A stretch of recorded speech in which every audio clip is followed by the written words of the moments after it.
La imaginación al poder. Se dice que los ingenieros no tienen imaginación. Falso. Lo interesante de este vídeo no es el concepto técnico en sí mismo, sino cómo los ingenieros llegaron a soluciones en su momento innovadoras y además, en estos 10 casos, exitosas o muy exitosas. Desde Guardo, Palencia, bienvenidos a Garaje Hermético. Enciérrate con nosotros.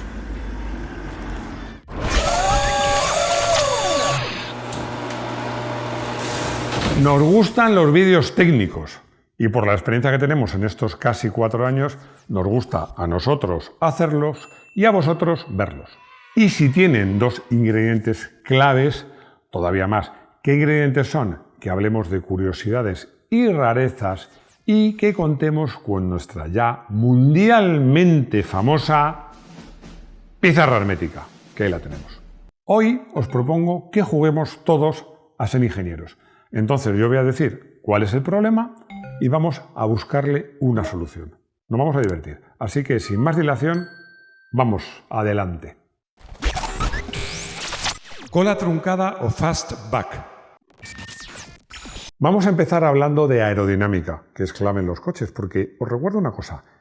Es importante incluso en los coches de calle, porque, fijaos, dependiendo de la velocidad y del coche, entre un 80% y hasta un 90% de la energía, de la combustible o de la electricidad que gasta un coche, se consume en vencer la resistencia al aire.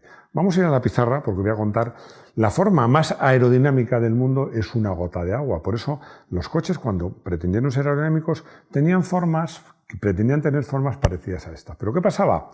Bueno, pues que eran muy largos por detrás, pero claro, la idea es que el aire, pues, viniera por aquí y no hiciera turbulencias, sino que pasara estas láminas de aire de forma muy suave. Pero claro, eso hacía que, fijaos, la parte trasera era muy larga y además esta última parte de la cola prácticamente no servía para nada, no tenía capacidad de maletero. Era alargar el coche, complicarlo. Bueno, pues imaginaos, esto es una licencia narrativa, pero algo de verdad tiene. Un ingeniero ve pasar un camión que acaba en un corte y ve un papel. Y cuando pasa ve que el papel le sigue. Y claro, el tío se da cuenta, bueno, es que las turbulencias que hace el camión le frenan, pero también le empujan. ¿Y si nos unimos a nuestro enemigo y hacemos que esas turbulencias, en vez de frenar el coche, le empujen? ¿Qué hizo este buen señor? Inventó la cola truncada. Bueno, hay un coche que es el Alfa Romeo Spider, que de hecho se llama el Dueto o el Cola Tronca. ¿Y qué pasaba entonces? Que aquí había turbulencias, pero esas turbulencias hacían así. Y de esa manera conseguía hacer el coche más corto, bueno, si quieres hacerlo más largo, con un maletero aprovechable, pero conseguía que lo que era un problema, un inconveniente, que eran esas turbulencias traseras, convertirlo en una ventaja. Hay infinidad de coches de cola truncada. Yo os diría que hoy día la mayoría. El Golf se me ocurre, bueno, todos el Citroën CX, el BX, el GS, el sistema funciona también, que se utiliza hasta nuestros días. Una idea original, sencilla y que funciona.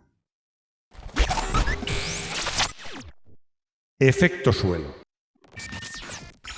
Seguimos con aerodinámica y con ideas brillantes que funcionan y cómo funcionan. Pasamos de este dibujito, nos vamos a un monoplaza de Fórmula 1 que más o menos he pretendido dibujar aquí. ¿Cuál era el problema? Los alerones, que ya iban aquí se me ha olvidado dibujar un aleroncito delantero, vamos a dibujarle, pues funcionaba muy bien, aplastaban el coche contra el suelo, pero creaban muchísimas turbulencias. ¿Qué inconveniente tenía esto? Que el coche que iba detrás, un alerón en aire sucio, como se dice técnicamente en la Fórmula 1, no funciona. Un alerón le interesa que llegue el aire limpio y entonces así empuja el coche para abajo. En aire sucio no funcionaba. Y además, pues en la época en que Colin Chapman, que es el gran genio, pues puso en marcha el efecto suelo, había un reglamento que reducía el tamaño de los alerones. A mí me gusta llamarlo efecto suelo, no efecto ala. Efecto ala es un alerón, un alerón es un ala al revés, en vez de para volar como un avión, para pegar el coche. Es el efecto suelo. ¿Por qué? ¿Qué hizo? Él pensó, ¿y si aprovechamos los bajos del coche para crear una succión? Es el efecto Venturi. Hizo en los pontones laterales esta forma, una forma de ala invertida. ¿Qué pasaba?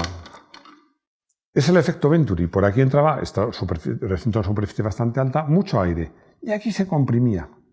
Claro, cuando se comprimía, cogía mucha más velocidad, alcanzaba mucha más velocidad. Es que lo de coger, alcanzaba mucha más velocidad. Y de repente se encontraba con mucho espacio. Se descomprimía, tenía que ocupar ese espacio, el aire se daba un frenazo y sobre todo hacía una succión enorme hacia abajo.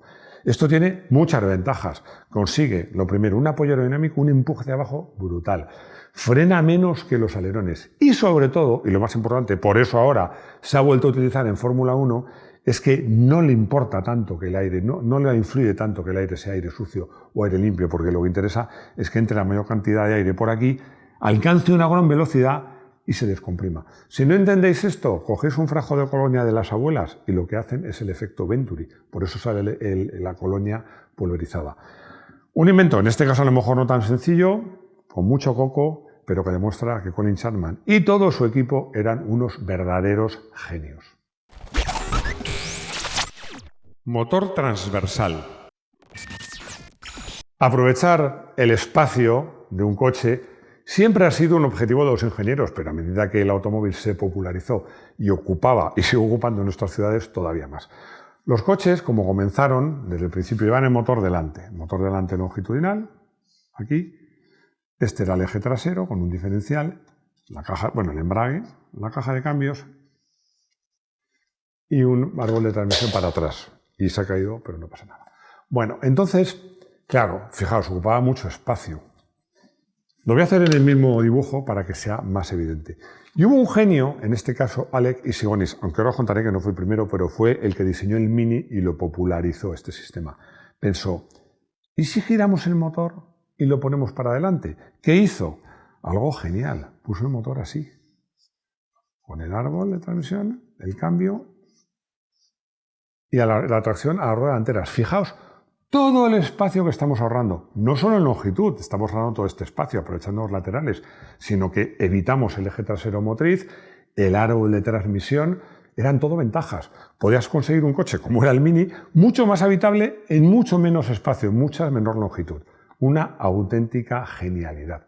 Os decía, tengo aquí el guión porque siempre se habla de Alec Issigonis y del Mini, que realmente fueron los que popularizaron el motor transversal.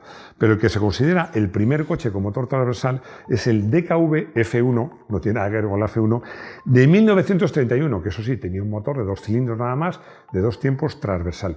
Y antes que Mini, el motor transversal también lo utilizó Saab. En cualquier caso, una idea ingeniosa.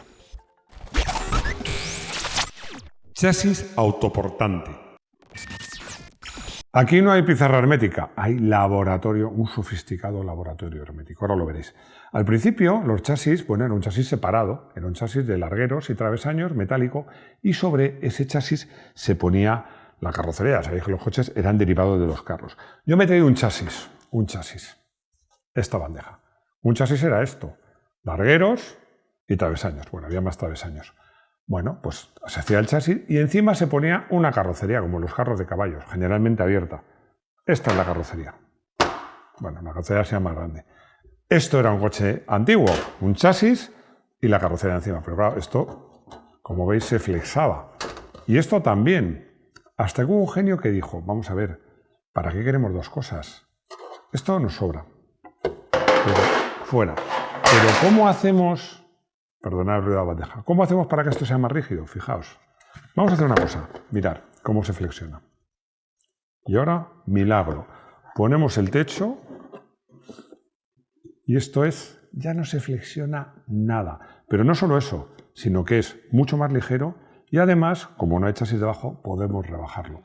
El invento fue tan bueno, que fue en el Lancia Lambda, que hoy día, salvo todoterrenos o coches muy particulares, todos los coches llevan chasis autoportante. Chasis en lo que la propia carrocería es el chasis. Suspensión 2 caballos. No me voy a extender mucho porque hace nada hicimos un vídeo que titulamos Suspensión del 2 caballos, precisamente una idea original. Aquí os voy a poner el problema. En ese vídeo lo contamos con todo detalle, pero por si no lo habéis visto lo cuento muy rápido. Querían un coche con una suspensión muy blanda que pudiera pasar por un sembrado, con una caja de huevos, todo eso. Ya lo conoceréis seguramente. Pero claro, una suspensión muy blanda tiene el problema de que el coche pueda hacer topes. Entonces los ingenieros pensaron, ¿cómo podemos hacer una suspensión blanda y que el coche no haga topes? Hicieron una suspensión interconectada, que la podéis ver aquí. Veis un brazo de suspensión articulado en este punto y otro brazo de suspensión también articulado y un muelle común. ¿Qué pasaba? Como veis aquí, cuando pisaba un bache, la rueda delantera tiraba de este émbolo, que a su vez tiraba de este otro, y lo que conseguía era tensar la rueda trasera, levantar el coche de atrás, preparar la suspensión trasera para coger el bache. Esto se llama técnicamente suspensiones conjugadas. Fue un auténtico éxito en el Citroën 2 caballos, que conseguía tener una suspensión muy blanda, ser muy estable y además pues que no iba tocando en el suelo todo el rato. Fue una idea brillante, pero esas suspensiones conjugadas no fue el 2 caballos el único coche que las utilizó. Suspensión Mini. Vamos a hablar de la suspensión del Mini y diréis, ¿y qué pinta aquí un 2 caballos? Bueno, es que tiene mucho que ver porque el Mini tiene una suspensión conjugada, pero Rodrigo, que es un amor, me ha preparado aquí un gráfico y me diréis, eso no es un Mini, es un Austin, un MG, da igual, las suspensiones en este caso era exactamente lo mismo. Y es una suspensión conjugada, exactamente en la misma idea que en el 2 caballos, solo que en este caso se llama Hydrolastic porque era con un elemento líquido, un elemento neumático. Bueno, no neumático, era realmente hidráulico, perdonad. Pero es el mismo caso. En este caso, pero antes de explicaros lo quiero contar. En el caso del 2 caballos, que era una suspensión muy blanda, pero es que en el caso del Mini no había espacio para hacer una suspensión, porque si os fijáis en un Mini, las ruedas están casi fuera. Si tuviera mucho recorrido de suspensión, tocarían en el guardabarros. Por eso necesitaba una suspensión que cuando el coche pillase un bache, pues tensara la rueda posterior. Inventaron este sistema Hydrolastic. Como digo, es lo mismo. Aquí cuando la rueda sube hay un líquido hidráulico en esta botella que se parece un poco a las esferas de los Citroën neumáticos con un conducto, bueno, en realidad no va por aquí, va por los bajos, pero es igual, que llenaba de líquido la rueda, este mismo cilindro de la rueda posterior y la tensaba y la levantaba y la preparaba para el bache. Como os digo, idéntico principio con el 2 caballos, hablamos en los dos casos de suspensiones conjugadas que unen las ruedas delanteras con las traseras de cada lado, pero aplicaciones muy distintas. Pero, como siempre he dicho en este vídeo, es que los ingenieros son ingeniosos. Doble árbol de transmisión. Otra vez la pizarra hermética, pero nos olvidamos del motor transversal. Vamos a hablar del doble árbol de transmisión, no de distribución. Cuando nacieron los Grupo B, pues al principio eran coches con motor delantero y tal, pero al final eran todos coches con motor central. Claro, alguno pensó, bueno, pues ponemos el motor en el centro. Bueno, lo hizo Ferrari, con lo típico, el embrague, el cambio, que mal lo estoy dibujando, soy un chapuza. Y atrás ponemos la tracción, pero claro, ¿cómo hacemos si queremos que además de tener el motor en el centro sea tracción total? Bueno, ponemos un árbol para adelante, pero alguien pensó, vamos a hacerlo mejor. Y si, lo voy a pintar sobre este mismo dibujo en azul, si ponemos el motor un poquito más atrás y la caja de cambios aquí, el reparto de pesos es perfecto. Claro, pero ¿cómo organizamos todo esto? Pues muy fácil. Tú coges, mandas un árbol de transmisión que va desde aquí a la caja de cambios y al diferencial que mueve las ruedas delanteras. Pero claro, ¿cómo hace que tenga tracción total? Muy fácil. Mandas un árbol de vuelta hasta el eje trasero. Con lo cual, como veis, tenemos el motor detrás, el cambio delante, un árbol, digamos, de ida que mueve las ruedas delanteras, la caja de cambio de las ruedas delanteras y otro hacia atrás. Este sistema es tan bueno que Nissan en su GT-R lo utilizó, pero en ese caso el motor iba delante y el cambio detrás, pero también tenía un doble árbol de transmisión. Una idea original y para mí muy interesante. Por cierto, os voy a decir, quien hizo esto, el Grupo B, fue Ford en su RS200, que se me olvidaba. 4 válvulas por cilindro. En los motores convencionales, aquí he dibujado un cilindro visto desde arriba. Imaginaos aquí el pistón, esto sería la culata. ¿Qué interesa? Pues que puedas, el conducto que mete el combustible o el aire, la mezcla dentro sea lo más grande posible y que el de salida también sea lo más grande posible. Fuera de cámara os comentábamos, bueno, interesa más que sea más grande el de entrada que el de salida, porque los gases quemados tienen más velocidad porque han explosionado y además son menos porque se han quemado. Bueno, pues la gente lo que hacía, porque tenía que haber una bujía, ponía 2 válvulas, una grande y otra, y aquí la bujía. Bueno, pues toda esta superficie de entrada y toda esta superficie de salida. Pero claro, hubo un ingeniero que pensó, se desaprovecha mucho la superficie. ¿Y si en vez de 2 no ponemos 4? Qué mal me están saliendo, por cierto, pero bueno, da igual. Y la bujía en medio. Así aprovechamos mucho más la superficie. Generalmente he intentado que esta sea la de admisión más grande que la de escape. Bueno, pues así nació los motores de 4 válvulas por cilindro. Hay que multiplicar por el número de cilindros, no los 16 válvulas. El Audi 4 tenía 20 válvulas, los 8 cilindros en V 32 válvulas. Os recuerdo, también hemos hecho un vídeo sobre esto, que hubo quien puso 5 válvulas o 3. Cuando son impares son más de admisión que de escape. Incluso la Honda NR con pistones ovales llevaba 8. Aquí os quería dar un dato, que no me lo sé de memoria, que es que el primer coche que se considera que utilizó las 4 válvulas por cilindro fue el Peugeot L76 Grand Prix de 1912, diseñado por Ernest Henry. Es decir, hace 112 años ya se le ocurrió esta idea. Un tipo ingenioso. Tracción total.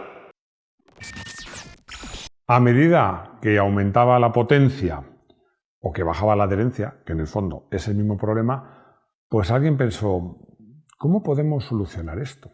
¿Qué forma hay de solucionarlo? ¿Y si en vez de tener 2 ruedas motrices ponemos 4? Eso es una buena solución. Esto es lo que hizo Jeep en su famoso todoterreno, y muchos recordáis al famosísimo Audi 4, que fue el primer coche, no solo deportivo, sino coche con orientación asfáltica que tenía tracción total.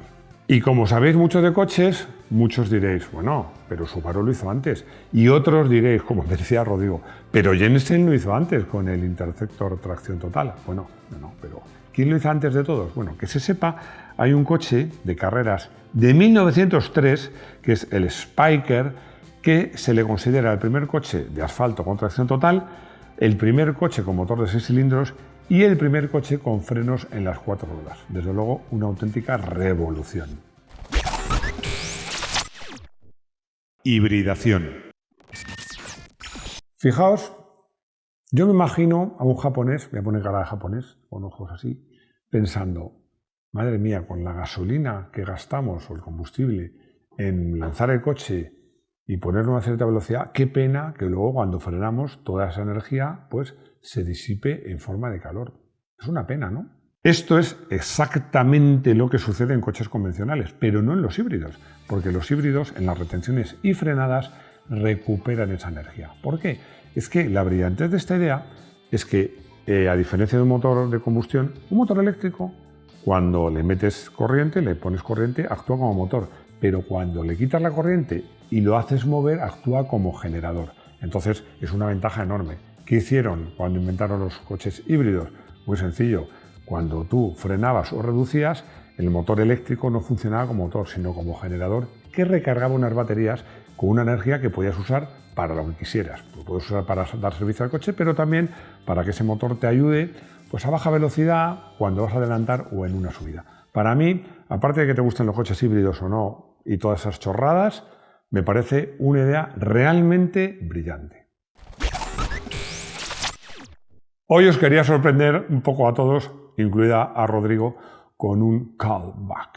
¿Qué es un callback? Pues es lo que se utiliza mucho en los monólogos, que se acaba como se empieza. Bueno, mi particular callback es decir que la conclusión de este vídeo es la imaginación al poder.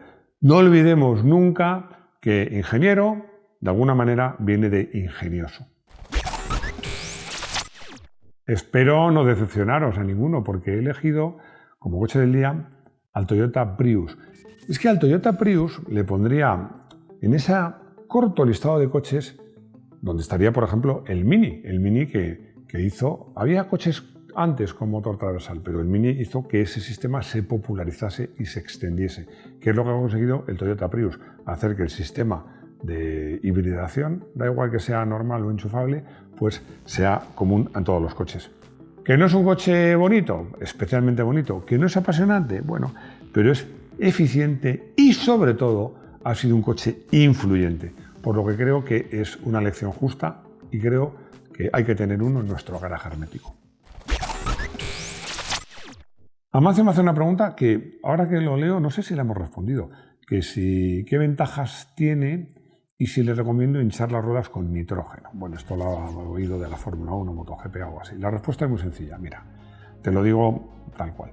En un coche de calle es que no sirve de nada, no sirve de nada. Porque ¿qué ventaja tiene el nitrógeno? El nitrógeno tiene sobre todo la ventaja de que con la temperatura, con el aumento de temperatura, los neumáticos de estar quietos a estar rodando varía muchísimo la temperatura, se calientan muchos, varía muy poco la presión. Bueno, pero es que te digo una cosa, salvo en competiciones del máximo nivel, no se utilizan porque lo que se hace es medir las presiones sin caliente y ya está. Mi opinión es que es sencillamente tirar el dinero. Pardo me pide, más que una consulta, es una petición, una comparativa entre dos coches que son un referente, el Audi 4 y el Lanza 037, que tiene la gracia que sabéis que es el último coche que ganó un mundial con solo propulsión o tracción a un solo eje, en este caso propulsión porque era propulsión trasera. A ver, la respuesta es, mira, esa comparación exacta no la hemos hecho y probablemente la hagamos porque no es mala idea, pero te digo una cosa, vídeos de Grupo B comparando estos dos coches y más, tanto de competición como incluso de calle, hemos hecho unos cuantos. Y llegamos al final de este vídeo. Espero que os haya gustado, espero que os haya quedado todo claro. Si algo no os ha quedado claro, por favor, aquí en comentarios me lo decís. Y como siempre, muchas gracias por suscribiros, por favor, suscribíos, por haceros miembros, por favor, haceros miembros, por compartir este vídeo, por favor, compartirlo y por vuestros likes. Pero lo que más interés tengo y lo que más me gusta es que nos veamos aquí de nuevo en nuestro garaje hermético. Hasta pronto.